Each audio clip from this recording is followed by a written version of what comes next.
Ito naman ang tawag, ruga de poste o ikling kamay. Gamitan ko lang siya ng iskalon.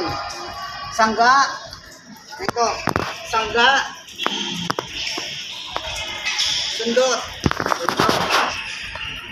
Pag nag-strike siya, number 1, sangga ko o natural.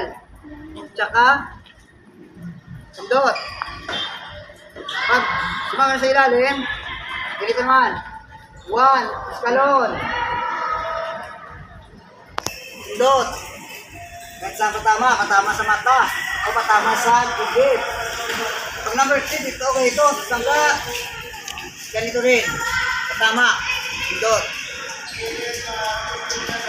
Kung anong ginawa mo sa number 1, lahat sa number 1 hanggang 12. Strike number 12, ganun din. 1, ito, pwede reverse. 1, 2, pwede ganito. 3, dapat ito ganito. Yan ang tinatawag na ruga de poste o ruga, ikling kamay. Sangga, di ba ganito?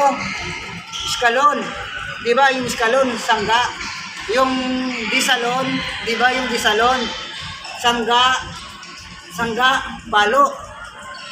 Sangga, ibig palo, sangga, sundot.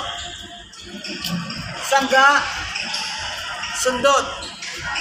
Ganun lang ang ruga de poste kadali. Sige.